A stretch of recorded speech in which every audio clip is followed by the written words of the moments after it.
اس وقت ایک سب سے بڑا مسئلہ ٹینیجر سے لے کر 40-50 کی عمر تک لوگوں کے اندر، بلکہ اگر یہ کہوں تو غلط نہ ہوگا، مجھے ایک چھوٹے سے بچے کے بارے میں پتا چلا جس کی عمر مشکل سے 9 سال کی ہوگی. اس کے باپ نے کہا میرا بچہ ڈپریشن کا شکار ہو گیا ہے. تو ایک گلوبل یہ پرابلم ہے، اسٹریس، ٹینشن، ڈپریشن. اگر آپ سوسائٹی کا نہیں اپنے گھر کا جائزہ لیں تو آپ کے گھر کے اندر بھی کچھ لوگ ایسے ملیں گے جو اداس نظر آئیں گے، غمگین نظر آئیں گے، ٹینشن میں نظر آئیں گے، اسٹریس میں نظر آئیں گے.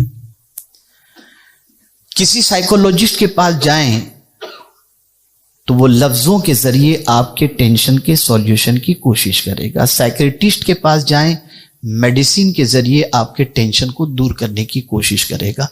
لیکن کبھی ہم نے سوچا کہ ٹینشن اس وقت پوری دنیا میں بڑھ کیوں رہا ہے؟ اسٹریس کا ریزن کیا ہے؟ ٹینشن کا سبب کیا ہے؟ تو بہت سارے لوگ یہ کہتے ہوئے دکھائی دیں گے فیملی پرابلم، فائنینشیل پرابلم، آپس کا مسئلہ، یہ مسئلہ، وہ مسئلہ، محبت میں ناکامی، ایگزام میں ناکامی، اکانومی میں ناکامی، بزنس میں ناکامی.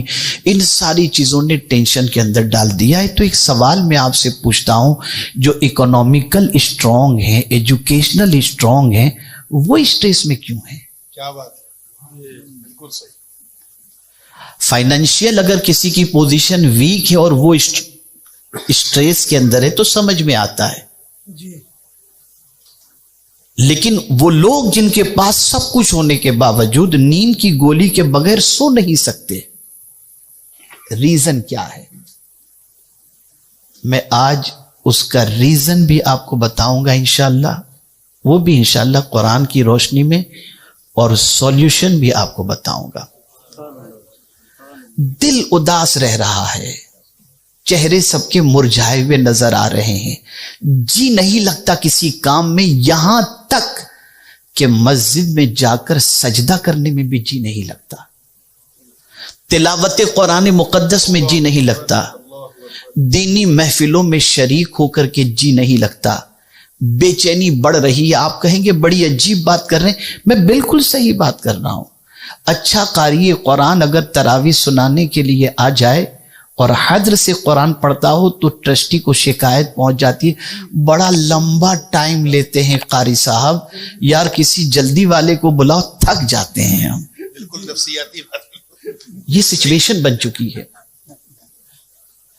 یعنی ہماری بیماری اتنی بڑھ چکی کہ علاج بھی علاج نظر آ رہا ہے. ریزن کیا ہے؟ اس ریزن کو سمجھو. فائنینشیل اگر آپ ویک ہیں، یہ اسٹریس کا ریزن نہیں ہے، تھوڑا بہت ہو سکتا ہے. ہیلتھ کے اعتبار سے آپ کمزور ہیں، اسٹریس کا تھوڑا ریزن ہو سکتا ہے. فیملی پرابلمز، یہ بھی تھوڑا سا ریزن ہو سکتا ہے. لیکن سب سے بڑا ریزن اسٹریس، ٹینشن، سولیوشن، بے قراری، اختلاج قلب، وہ ریزن ہے گناہ، گناہ اور گناہ. گناہ سب سے بڑا ٹینشن ہے. گناہ کی وجہ سے انسان کمزور ہو جاتا ہے. میرا یہ جملہ کہیں نوٹ کر سکتے ہو تو نوٹ کر لیجئے گا، زندگی پر یہ جملہ کام آئے گا. گناہ انسان کو کمزور کرتا ہے اور نیکی انسان کو طاقتور بناتی ہے. گناہ نے بے چین کر دیا، اس لیے کہ گناہ جب انسان کرتا ہے تو دل پر ایک سیاہ نقطہ کر دیا جاتا ہے. یہ دل پر گناہ ہاتھ سے کر رہے ہیں، نقطہ دل پر. گناہ آنکھ سے کر رہے ہیں، نقطہ دل پر. گناہ پیر سے کر رہے ہیں، نقطہ دل پر. گناہ زبان سے کر رہے ہیں، نقطہ دل پر. اور اداس دل ہی ہو رہا ہے. یہ دل اگر پریشان ہوتا ہے تو آدمی سمجھ جاتا ہے، کسی بھی انسان کے چہرے کو خوش و خرم دیکھ کر آپ سمجھ جائیں گے یہ بہت خوش ہے، بہت مڑ میں ہے، اور اترے ہوئے چہرے کو دیکھ کر آپ سمجھ جائیں گے کہ یہ بہت اداس لگ رہا ہے، اس کا دل بیٹھا، پوری دنیا میں دل بیٹھا جا رہا ہے۔ گناہ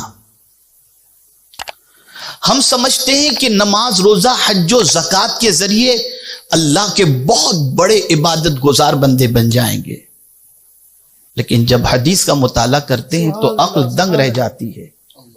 آقا کریم صلی اللہ علیہ وسلم فرماتے ہیں اتق المحارم تکن اعبد الناس، حرام چیزوں سے بچو، لوگوں میں سب سے بڑے عبادت گزار بندے بن جاؤ گے۔ گناہ سے بچو گے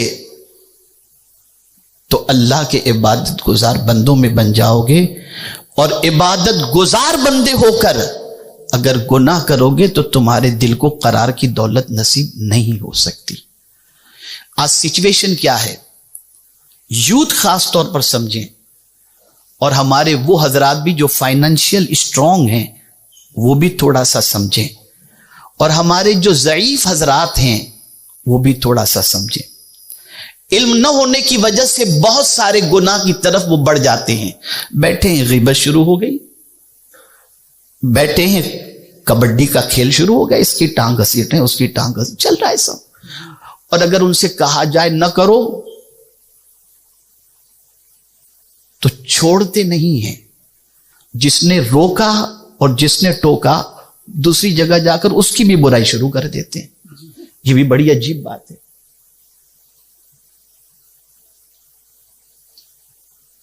پوری دنیا میں گناہ پھیل رہا ہے، اور گناہ کو پھیلایا جا رہا ہے، اور اسی گناہ کے پھیلاؤ نے اور اسی گناہ کا مرتکب ہونے، اسی گناہ کے مرتکب ہونے کی وجہ سے آج بے چینی بڑھ رہی ہے۔ آپ دیکھیں سیدنا فاروق اعظم رضی اللہ المولا تبارک و تعالی عنہ، جن کے پاس سیکیورٹی گارڈ نہیں تھے، باڈی گارڈ نہیں تھے، لیکن اللہ اکبر، درخت کے نیچے ریت کے اوپر چادر بچھا کر سو رہے ہیں۔ فورن منسٹر ملنے کے لیے آتا ہے، پوچھتا ہے امیر المؤمنین کہاں ہیں؟ تو مدینے میں کسی نے بتایا بکریاں چرا رہے ہوں گے۔ جب وہاں پہنچا تو بکری چرانے والا تو نظر آیا، اس سے پوچھا امیر المؤمنین کہاں ہے؟ کہا درخت کے نیچے سو رہے ہیں۔ وہ دیکھو جو سو رہے ہیں نا، وہی امیر المؤمنین۔ وہ حیرت میں پڑ گیا کہ جن کے نام سے دنیا کانپتی ہے، جن کے نام سے ایوان باطل میں زلزلہ پیدا ہو جاتا ہے، وہ آرام سے درخت کے نیچے بغیر باڈی گارڈ کے سکون سے سو رہا ہے۔ جا کے قریب چہرے کو دیکھتا ہے، کانپنا شروع کرتا ہے۔ فاروق اعظم کی آنکھ کھلی، دیکھا کوئی باہری آدمی ہے، پوچھا کہاں سے آئے ہو؟ فلاں جگہ سے آیا ہوں، مجھے دیکھنے کے لیے بھیجا گیا کہ آپ نے کوئی لاہ و لشکر تیار کر رکھا ہے، کیا وجہ ہے کہ جہاں آپ جاتے ہیں آپ کو فتح مل جاتی ہے، تو میں یہ دیکھنے آیا کیا آپ ہی امیر المؤمنین ہیں؟ فاروق اعظم نے فرمایا ہاں۔ اب سنیے ٹینشن۔ اس نے عرض کیا کہ ہمارے بادشاہوں کو نرم گدوں پر سیکیورٹی گارڈ کے درمیان سکون کی نیند نہیں آتی، اور اے عمر کیا بات ہے، درخت کے نیچے چادر بچھا کر تم آرام سے سو رہے ہو، تمہیں سکون کی نیند کیسے آ رہی ہے؟ اٹھ کر بیٹھ گئے فاروق اعظم اور ارشاد فرمایا سن، جو لوگوں پر حکومت کرتا ہے اسے نرم گدوں پر نیند نہیں آتی، اور جو لوگوں کی خدمت کرتا ہے اسے چٹائی پر بھی نیند آ جایا کرتی۔ سکون، ظلم کرنے سے سکون نہیں ملتا، زیادتی کرنے سے سکون نہیں ملتا۔ آج اگر ہماری نیندیں خراب ہو چکی ہیں اور چین کی نیند نہیں آتی، ٹھیک ہے ہم نے کسی پر ظلم نہیں کیا، خود پر تو ظلم کر رہے ہیں، اپنی جان پر تو کر رہے ہیں۔ ہاتھ گناہ کر رہے ہیں، زباں گناہ کر رہی ہے، آنکھ گناہ کر رہے ہیں، دماغ گناہ کر رہا ہے، دل گناہوں سے آلودہ ہے۔ اور اگر کہا جائے گناہ سے بچو تو اکڑ جاتے ہیں۔ اب دیکھیے قرآن نے اس کو مینشن کیا ہے، وَإِذَا قِيلَ لَهُ اتَّقِ اللَّهِ، جب ان سے کہا گیا اللہ سے ڈرو، أَخَذَتْهُ الْعِزَّةُ بِالْإِثْمِ، تو گناہ پر انہیں مزید انہوں نے ضد پکڑ لی، یعنی اور جری ہو گیا، اب گناہ نہیں چھوڑیں گے۔ اب ایسا شخص جس کو اللہ سے ڈرنے کے بارے میں کہا جائے کہ چھوڑ دو گناہ مت کرو، اللہ سے ڈرو، اور وہ ضدی بن کر کے کہا یہ مولانا لوگوں کا کام ہی یہ ہے، یہ نہیں بولیں گے تو ان کی روزی روٹی کہاں سے چلے گی، اگر اس کی مینٹلٹی یہ بن گئی۔ اور میں نے دیکھا ہے، میں آپ کو ممبئی کا ایک واقعہ بتاؤں، کولابا میں ایک نوجوان رہتا تھا، فائنینشیل کافی اسٹرانگ تھا۔